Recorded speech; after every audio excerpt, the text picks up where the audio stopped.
Hello बच्चों, welcome back to Drishyas online Gurukul. ये junior level science का पार्ट 3 है। जो पेपर हम लोग कंटिन्यू सॉल्व कर रहे हैं उसका पार्ट 3 है। इसमें हम लोग 10 क्वेश्चन कवर करेंगे और इस तरीके से पूरा पेपर आपका कवर हो जाएगा। ठीक है, अगर इस चैनल का वीडियोस या कंटेंट आपको पसंद आ रहे हैं तो आप चैनल को सब्सक्राइब करें और दूसरों के साथ शेयर करिए। तो चलिए हम लोग देखते हैं कि पहला क्वेश्चन क्या है इसमें। तो फर्स्ट क्वेश्चन लेते हैं। इसमें देखिए, आमतौर पर खाद्य पदार्थों को रखने के लिए पीईटी बोतलों, पैट बोतलों, जारों का प्रयोग किया जाता है। पैट का सुपरिचित प्रकार क्या है? पैट जो है एक तरीके का क्या है? पॉलिस्टर है। आमतौर पर खाद्य पदार्थों को रखने के लिए पैट बोतलों और जारों का प्रयोग किया जाता है, क्योंकि पैट एक सुपरिचित प्रकार का पॉलिएस्टर है। ठीक है, तो इसका ऑप्शन कौन सा सही है? Option C is the correct answer. आगे हम लोग बढ़ते हैं नेक्स्ट क्वेश्चन की तरफ। देखते हैं कि अगला क्वेश्चन क्या है। नेक्स्ट क्वेश्चन को देखते हैं। इसमें देखिए, इस क्वेश्चन में देखिए, जब धात्विक चालक में वैद्युत धारा प्रवाहित होती है, जब धात्विक चालक में वैद्युत धारा प्रवाहित होती है तो चालक में उत्पादित ऊष्मा की मात्रा इसके पर निर्भर करती है। तो देखिए, जो रेजिस्टेंस होता है चालक में, जो धारा होगी वो रेजिस्टेंस और ऊष्मा की मात्रा H इज इक्वल टू क्या होता है? I स्क्वायर R होता है। अब देखो, रेजिस्टेंस जो डिपेंड करता है, R जो डिपेंड करता है, R is equal to rho into L by A। ठीक है, तो अब देखिए, तो जो ऊष्मा की मात्रा होगी वो किस पर डिपेंड करेगी? वो एक तो करंट पर डिपेंड करेगी, चलो इसको छोड़ो, बट इसमें दिया है मोटाई, चौड़ाई, लंबाई, इस तरीके की चीजें दी हैं। तो एक तो देखो लंबाई पर डिपेंड कर रहा है, इसमें देखो एरिया पर डिपेंड कर रहा है। एरिया मतलब उसकी मोटाई हो गई या उसकी चौड़ाई हो गई, इस तरीके से। ठीक है, तो और ये जो है रो जो है वो पदार्थ पर डिपेंड कर रहा है कि ये कौन सा पदार्थ से बना हुआ है, वो तार किस पदार्थ का बना हुआ है। इसका मतलब इसका जो ऑप्शन होगा वो बी आंसर होगा। B is the correct answer. तो जो ऊष्मा की मात्रा होगी, विद्युत धारा जब प्रवाहित करोगे, जो ऊष्मा की मात्रा होगी वो इस बात पर भी निर्भर करेगी कि वो पदार्थ किस पदार्थ का तार बना हुआ है, उसकी लंबाई कितनी है और उसकी मोटाई कितनी है। इन तीनों चीजों पर वो डिपेंड करेगा। तो चलिए हम लोग आगे बढ़ते हैं, अगले क्वेश्चन की तरफ देखते हैं। नेक्स्ट क्वेश्चन क्या होगा?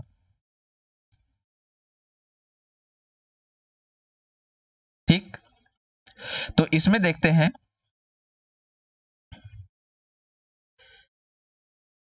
मांसपेशियों को सुचारू क्रिया के लिए डैश खनिजों की पर्याप्त मात्रा आवश्यक होती है। ठीक है, लोहा और कैल्शियम एंड कैल्शियम। तो इसका आंसर कौन सा है? Answer C. मांसपेशियों को सुचारू रूप से क्रिया के लिए लोहा एवं कैल्शियम खनिज पदार्थों की आवश्यकता होती है। लोहा एवं कैल्शियम खनिज पदार्थों की आवश्यकता होती है। नेक्स्ट क्वेश्चन की तरफ चलते हैं और देखते हैं हम नेक्स्ट क्वेश्चन क्या है। इस क्वेश्चन में देखिए, वायुमंडल में उपस्थित गैसों जो पौधा घर प्रभाव का कारण है। पौधा घर प्रभाव मतलब ग्रीन हाउस इफेक्ट। ठीक है, ग्रीन हाउस इफेक्ट जो है, ग्रीन हाउस इफेक्ट के लिए जो रिस्पॉन्सिबल है उस गैस, उसमें कौन कौन सी गैस है? उसमें है कार्बन डाइऑक्साइड, CO2, मेथेन, जल वाष्प और नाइट्रस ऑक्साइड जैसी गैसें इन्वॉल्व हैं। तो इसमें क्या है? इसका ऑप्शन कौन सा सही होगा? मेथेन, जल वाष्प और कार्बन डाइऑक्साइड। इसमें क्या होता है, ये जो है ग्रीन हाउस इफेक्ट क्या है उस चीज को समझ लेते हैं। इसमें क्या होता है, सूर्य की किरणें जो पृथ्वी से परावर्तित होकर अंतरिक्ष में जाती हैं, कार्बन डाइऑक्साइड गैस की बढ़ती मात्रा से रोक लेती हैं, जिससे पृथ्वी के तापमान में निरंतर वृद्धि होती रहती है। यह जो है ग्रीन हाउस इफेक्ट कहलाता है। वो क्या होती है, जब परावर्तित होकर वायुमंडल में जाने लगती हैं तो ये जो मीथेन है, जल वाष्प है, जो कार्बन डाइऑक्साइड है, ये उन गैसों को ट्रैप कर लेती है, रोक लेती है, जिसकी वजह से क्या होता है, जिसकी वजह से पृथ्वी का तापमान निरंतर बढ़ने लगता है और इस इफेक्ट को बोलते हैं ग्रीन हाउस इफेक्ट। और यह किन गैसों की वजह से होता है, कार्बन डाइऑक्साइड, मीथेन, जल वाष्प, नाइट्रस ऑक्साइड। ठीक है, तो आगे ये जो है गैसें हैं, ये ग्रीन हाउस इफेक्ट गैसेस हैं। तो आगे हम लोग बढ़ते हैं अगले क्वेश्चन की तरफ। नेक्स्ट क्वेश्चन को देखते हैं कि नेक्स्ट क्वेश्चन क्या है। इस क्वेश्चन में देखिए, जब कार्बन डाइऑक्साइड ताजे चूने के पानी के विलयन से गुजरती है तो चूने का पानी दुधिया हो जाता है। चूने का पानी दुधियापन डैश के कारण दिखाई देता है। चूने का पानी का जो दुधियापन है वो किस वजह से दिखाई देता है, वो दिखाई देता है कैल्शियम कार्बोनेट की वजह से। उसमें कैल्शियम कार्बोनेट जो होता है उसकी वजह से जो है वो दुधियापन दिखाई देता है चूने के पानी में। जब कार्बन डाइऑक्साइड ताजे चूने के पानी के विलयन से गुजरती है तो चूने का पानी दुधिया हो जाता है। चूने का पानी दुधियापन विलयशील कैल्शियम कार्बोनेट CaCO3, ठीक है, कैल्शियम कार्बोनेट की उपस्थिति के कारण दिखाई देता है। और उसमें गैस जो होती है वो कौन सी होती है, गैस होती है कार्बन डाइऑक्साइड गैस CO2। ठीक, आगे हम लोग बढ़ते हैं अगले क्वेश्चन की तरफ, देखते हैं नेक्स्ट क्वेश्चन को। इसमें देखिए, विलयनों के अम्लीय, क्षारीय या उदासीन प्रकृति का निर्धारण करने के लिए एक विद्यार्थी परीक्षण के लिए निम्नलिखित सारणी बनाता है। निम्नलिखित अवलोकन में से सही रूप में सारणीकृत अवलोकन कौन सा है। सबसे पहले देखिए, ए को हम देखते हैं। केस ए जो इसने कंसीडर किया है, इसमें लिया इसने सोडियम क्लोराइड NaCl जो है नेचर कैसा होता है, क्षारीय होता है, लेकिन इसने लिखा अम्लीय, तो ये तो रॉन्ग हो गया। अगला देखते हैं चूने का पानी। चूने का पानी जो है ये भी जो है कैसा होगा, क्षारीय नेचर का होगा, लेकिन इसने लिखा क्या, उदासीन, तो ये भी रॉन्ग हो गया। अगला हम देखते हैं सिरका कैसा है, सिरका अम्लीय होता है। आपको पता होगा सिरका कैसा होता है, अम्लीय होता है, लेकिन लिखा क्या, उदासीन, ये भी रॉन्ग हो गया। आगे अब देखिए कपड़े धोने का साबुन। कपड़े धोने का साबुन जो है कैसा होता है, जो है क्षारीय होता है। ठीक है, तो क्षारीय जो है, देखिए लिटमस है, लिटमस पेपर जो है, लिटमस पेपर जो है दो तरीके से देखिए, एक अम्ल है, दूसरा आपका क्षार है। अम्ल है तो ये कैसा कलर देगा, लाल, और क्षार है तो नीला। ठीक, नीला। अब देखिए, क्योंकि ये क्षार है, ये कैसा है, कपड़े धोने का जो साबुन है वो क्षारीय है। अब क्षारीय है तो लाल, क्षारीय है तो नीला होना चाहिए। तो ये जो लाल लिटमस है, लाल लिटमस का रंग क्या कर देगा, परिवर्तित करके इसको नीला कर देगा, तो ये सही है। अगला, जब लिटमस नीला ही है तो उसको परिवर्तित नहीं करेगा, वो नीला ही रहेगा, और ये जो है क्षारीय प्रकृति का है। तो इसका मतलब इसने जो डी ऑप्शन एक्सपेरिमेंट में लिखा, जो टेबल बनाई है, डी वाला करेक्ट है। तो इसका जो आंसर होगा वो डी होगा। कपड़े धोने के सोडे के विलयन को लाल लिटमस पेपर पर डालने पर लाल लिटमस पेपर नीला हो जाएगा तथा नीले लिटमस पेपर पर डालने पर कोई प्रभाव नहीं पड़ेगा। अतः इससे स्पष्ट है कि कपड़ा धोने वाले साबुन की प्रकृति जो है क्षारीय होती है। आगे हम लोग बढ़ते हैं नेक्स्ट क्वेश्चन की तरफ, देखते हैं नेक्स्ट क्वेश्चन कौन सा है। तो इस वाले क्वेश्चन का जो 56 है, इसका जो आंसर होगा वो कौन सा होगा, answer B is the correct option, जिसमें डी है। आगे हम लोग देखते हैं नेक्स्ट क्वेश्चन की तरफ। इस क्वेश्चन में देखिए, निम्नलिखित में से कौन सा विद्यार्थी वैज्ञानिक कौशलों के विकास के लिए सबसे अधिक विकास के लिए सबसे अधिक ज्यादा उपयुक्त है। ठीक है, तो इसमें देखिए विद्यार्थियों के वैज्ञानिक कौशल के विकास के लिए सबसे उपयुक्त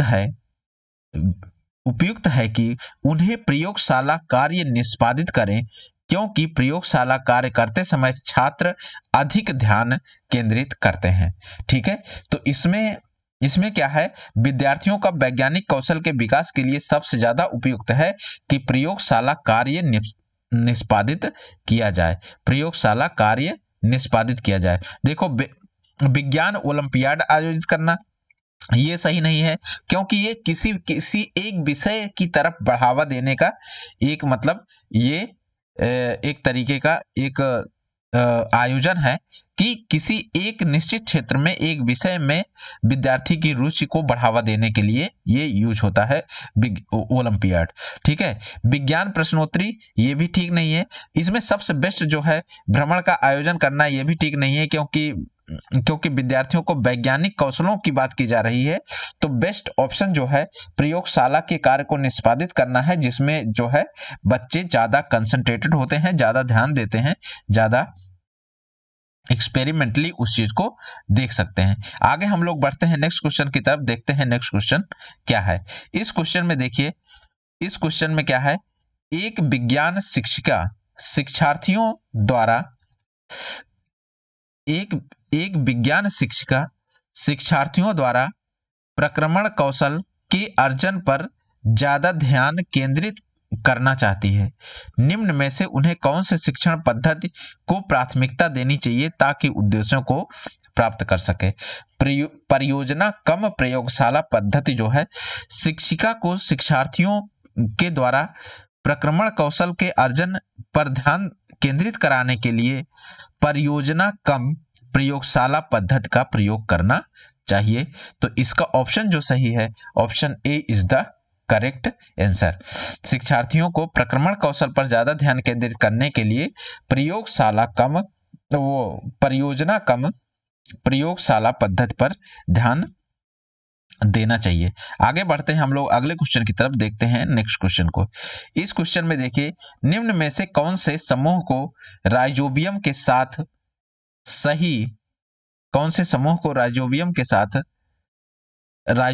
साथ सही रूप में पहचाना जा सकता है। राइजोबियम क्या होता है? राइजोबियम एक तरीके का जीवाणु है जो उस जगह पर युक्त है जहां नाइट्रोजन की कमी होती है, या एक तरीके से कह लीजिए घटपर्णी पौधे जो होते हैं, कीट भक्षी जो पौधे होते हैं, उनकी जड़ों में पाया जाता है। ये एक तरीके क्या है? जीवाणु है।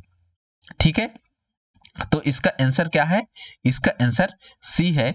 जड़ों की ग्रंथियों घटपर्णी नाइट्रोजन की कमी वाली मृदा में पाए जाते हैं। राइजोबियम एक प्रकार का जीवाणु है जो सामान्यतः जड़ों की ग्रंथियों घटपर्णी या कीट भक्षी तथा नाइट्रोजन की कमी वाली मृदा में पाए जाते हैं। कीट भक्षी पौधों में पाए जाते हैं, नाइट्रोजन की कमी वाली मृदा वाली जगह में पाए जाते हैं। तो इसका जो आंसर है, आंसर कौन सा सही है? Answer C is the correct answer. ठीक है, आगे हम लोग बढ़ते हैं अगले क्वेश्चन की तरफ, देखते हैं नेक्स्ट क्वेश्चन को। इस क्वेश्चन में देखिए, एक प्रयोगशाला तापमापी थर्मामीटर है,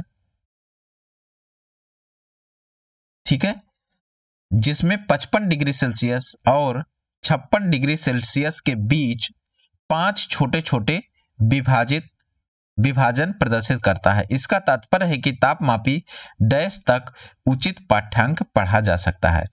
देखिए क्वेश्चन काफी इजी है, बट समझने की थोड़ी सी जरूरत है।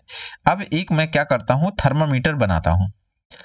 अब आप देखिए, ये सपोज करिए ये आपका थर्मामीटर है, ठीक है, ये सपोज करिए हमने बना दिया क्या? थर्मामीटर।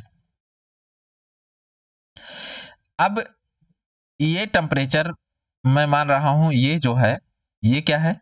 यहां है 55 डिग्री सेल्सियस और ये टेम्परेचर है आपका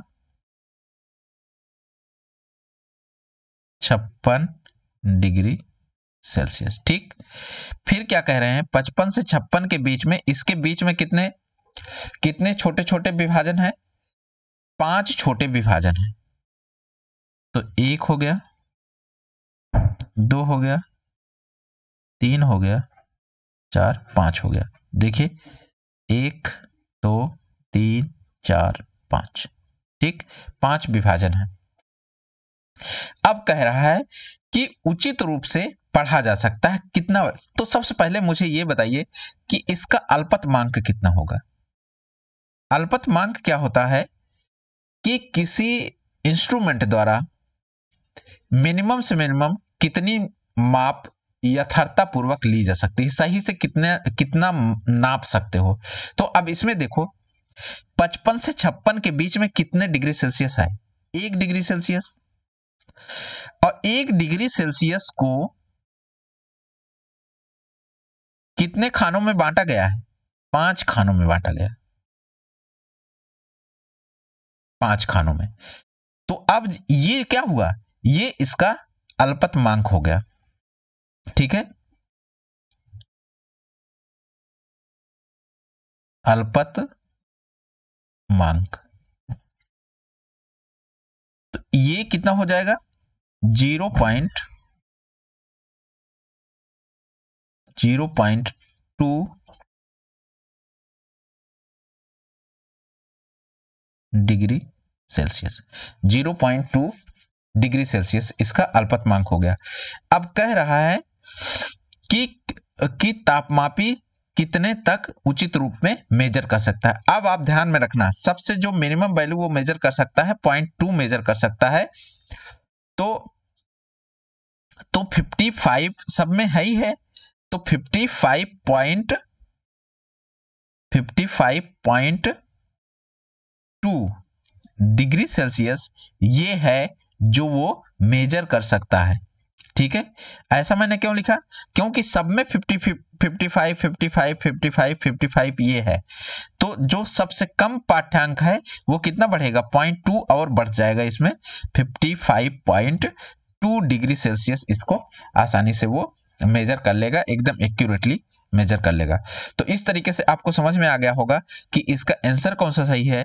आंसर सही है इसका ए, ऑप्शन सही है ए, 55.2 डिग्री सेल्सियस। तो इस तरीके से आपने देख लिया, हमने इस पेपर को पूरे तरीके से जूनियर लेवल जो साइंस का था ये पूरा पेपर हमने कवर कर लिया। इसके अदर पार्ट का जो लिंक है वो डिस्क्रिप्शन बॉक्स में है, आप वहां जाकर सभी पार्ट को देख सकते हैं। अगर आपको चैनल का कंटेंट या वीडियो किसी भी तरीके से पसंद आ रहा है तो आप चैनल को सब्सक्राइब करें, वीडियो को लाइक करें और दोस्तों के साथ शेयर करें। Thank you.